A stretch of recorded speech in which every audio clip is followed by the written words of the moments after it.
anti pahlawan atau anti hero. Ini adalah ide utama kenapa film Joker sangat disukai oleh banyak orang. Oke teman-teman, kali ini kita akan mereview film yang baru-baru ini beberapa bulan terakhir menjadi sangat-sangat booming dan ini memberikan pengaruh kepada film-film lainnya, yaitu The Joker. Pemain daripada The Joker, aktor yaitu Joaquin Phoenix langsung mendapatkan hadiah Oscar setelah membintangi film The Joker. Ini adalah pertama kalinya Joaquin Phoenix memerankan film Joker, tapi bagaimana akhirnya film ini begitu sangat-sangat booming ya. Ini begitu punya ledakan yang sangat dahsyat di masyarakat atau di dunia perfilman, sehingga film ini apresiasinya sangat tinggi baik oleh kritikus film ataupun para penggemar-penggemar lainnya. Di luar oleh karena penjualan tiketnya yang luar biasa, sebenarnya yang menjadikan film anti-hero ini sangat diminati oleh karena Joker ini punya gagasan teman-teman. Jadi orang mencintai film Joker oleh karena the idea of Joker ini.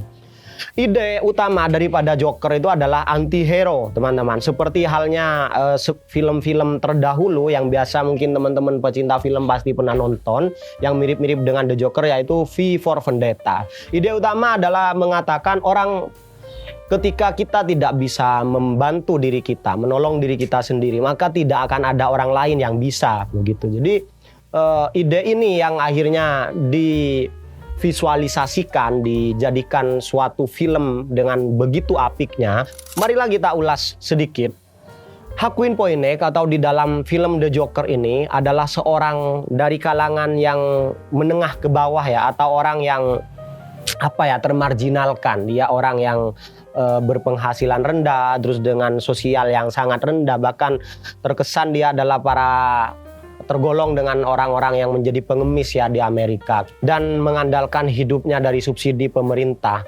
Banyak sekali kekacauan yang dialami oleh Joaquin Phoenix, bagaimana dia di umurnya yang sudah begitu lanjut, dia belum juga bisa menjadi apa-apa. Kesuksesan yang banyak dipasarkan oleh orang-orang melalui buku, melalui internet, melalui TV yang sering dia tonton, itu ternyata bullshit belaka dan tidak berpengaruh kepada diri sendiri. Joaquin Phoenix atau Joker pada setting film itu akhirnya melakukan perenungan demi perenungan. Dia berkontemplasi kepada setiap kejadian dalam hidupnya. Dia sering sekali stres ketika dia dipicu dengan satu masalah kecil. Dia punya suatu reaksi yang berlebihan, bahkan ini sebenarnya murni dalam kontrolnya. Cuma memang kadang reaksi yang berlebihan membuat dia selalu masuk pada masalah demi masalah yang lebih mencekam begitu. Di suatu ketika Joaquin Phoenix di setting film itu menemukan suatu ide bahwa ini adalah kontradiksi oleh karena kehidupan orang tuanya begitu bergantung kepada pensiunan pemerintah, dan bagaimana dia melihat janji-janji pemerintah tentang membebaskan kemiskinan, memberantas korupsi dan lain sebagainya itu ternyata tidak kunjung terjadi kepada dirinya. Dia mengalami pemberontakan dari batin begitu kan. Dia merasa bahwa janji-janji pemerintah itu adalah semu, adalah hoak, adalah suatu hal yang tidak benar, oleh karena dia mengalami sendiri tidak ada dampak kepada dirinya sendiri. Perlawanan demi perlawanan kecil yang ada di dalam hatinya Joaquin Phoenix dan membisik selalu kepada dirinya setiap hari membuat dia melakukan pemberontakan yang akhirnya Joaquin Phoenix melakukan suatu penelitian, mungkin ya, suatu analisa pribadi. Jangan-jangan orang yang mengaku baik di sana, orang-orang yang bisa menolong di sana, yang mengeklaim bisa menolong di sana, itu adalah jualan mereka demi untuk kehidupan mereka sendiri dan bukan untuk niatan yang benar-benar menolong. Kesadaran yang mencekam seperti itu, kesadaran kontradiktif yang ada di masyarakat pada saat itu membuat The Joker ini semakin melakukan pemberontakan. Hingga pada suatu ketika Joaquin Phoenix seperti sudah mantep, The Joker sudah mantep untuk bagaimana dia akan melakukan pemberontakan yang bisa menyadarkan banyak orang bahwa sebenarnya di dalam sosial kita ini gak ada tuh pahlawan.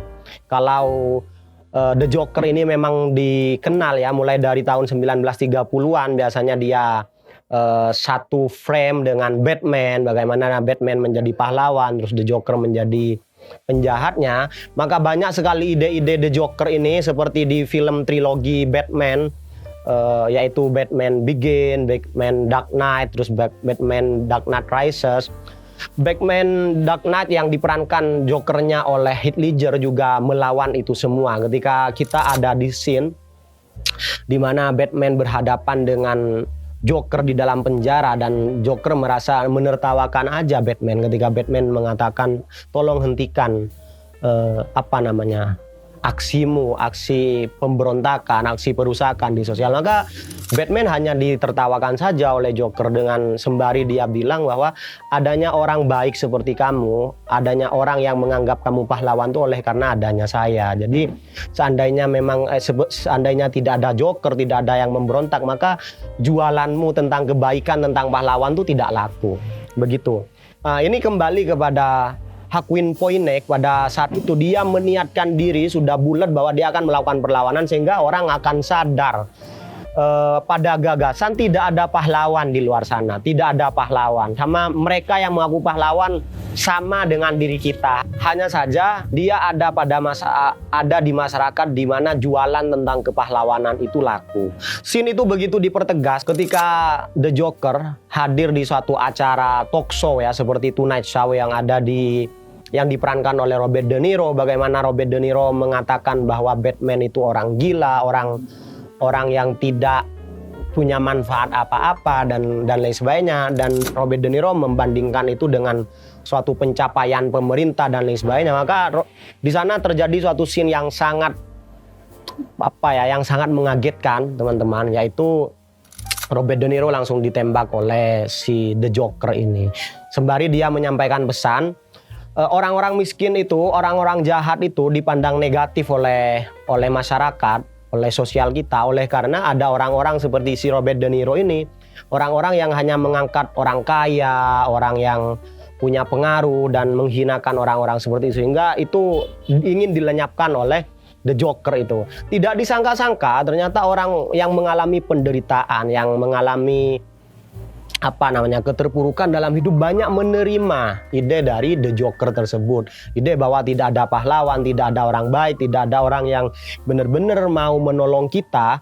Itu hanya semerta-merta adalah jualan mereka untuk sebenarnya menolong diri mereka sendiri. Ini booming teman-teman. Sehingga ini menjadi perlawanan bersama begitu kan, dengan simbol topeng ya, atau suatu hal yang mengartikan hanya kepalsuan saja. Apa yang ada di masyarakat itu, anggapan tentang hero itu hanya kepalsuan saja. Perlawanan itu terjadi mulai dari subsektor tertentu sampai itu mencuat kepada seluruh masyarakat, hingga akhirnya film itu di ending film itu kekacauan lah yang terjadi, kekacauan. Malah orang-orang menjadi takut untuk menjadi baik dan lain sebagainya oleh karena perlawanan itu. Sebenarnya yang bisa kita ambil ya moral message daripada film The Joker yang begitu booming ini, selain oleh karena aktornya yang begitu ikonik, terus sutradara yang begitu apik membuat film itu, adalah gagasan bahwa satu-satunya yang bisa menolong diri kita adalah diri kita sendiri. Jadi ketika kita dalam kondisi terpuruk, tidak usah langsung termakan akan ada orang di luar sana menolong kita. Tidak perlu, apakah itu keluarga kita, sahabat kita, lingkungan kita. Hal itu jadikan second line ya, atau alternatif. Yang pertama harus dilakukan apa yang bisa diri kita lakukan kepada diri kita sendiri, sehingga kita bisa berpindah ya dari keterpurukan itu menjadi jauh lebih baik. Kalaupun ada orang yang menolong kita oleh karena suatu kesempatan tertentu, oleh karena suatu kondisi tertentu, itu sebenarnya adalah tentang konsep keuntungan begitu. Jadi mereka menolong kita adalah untuk keuntungan mereka sendiri sebenarnya, pada titik yang sangat dasar ya, bahwa orang akan menolong kita ketika itu menguntungkan juga kepada mereka. Itu yang ingin disampaikan oleh The Joker. Nah, film ini memberikan kita kesadaran begitu bahwa dalam hidup ini memang sering sekali, kalau enggan dikatakan keseluruhan, ini hanya tentang mutualisme ya. Bagaimana hubungan timbal balik tentang keuntungan. Ketika kita sudah bisa menguntungkan orang lain akan berupaya untuk memberikan keuntungan kepada kita. Seperti di film Joker tidak ada pertolongan yang cuma-cuma begitu, tidak ada pahlawan yang tiba-tiba ingin menolong kita. Kalaupun pahlawan, ada orang di luar sana menolong kita, pasti ada suatu yang berupa keuntungan yang menguntungkan kepada mereka yang entah dalam perspektif apa. Itu teman-teman, dari film ini kita banyak sekali belajar tentang gimana kita bisa self respect ya, punya bertanggung jawab kepada diri kita sendiri dan menang dalam konteks sosial begitu. Ya, dan begitu menarik sekali film Joker ini sehingga tidak akan cukup dengan review ini. Seperti biasa teman-teman harus nonton langsung, menikmati keseruan sensasi nonton film yang punya kualitas luar biasa, dan hampir semua unsur dari film ini mendapatkan penghargaan selevel Oscar ya teman-teman. Jadi untuk yang belum nonton film Joker, kita rekomendasikan untuk segera nonton film itu dan ambil manfaat hikmah dari apa yang ada di film itu, mungkin lebih daripada apa yang kita review. Dan seperti biasa untuk teman-teman yang merasa kurang sepakat dengan review dari tim Ngopi-Ngopi, boleh kita berdiskusi di kolom, atau mau menambahkan perspektif lain setelah nonton film Joker, kita boleh komentar di kolom teman-teman. Mungkin itu saja dari kita tentang review film The Joker. Saya ucapkan terima kasih. Salam Ngopi-Ngopi, ngobrol pintar penuh inspirasi.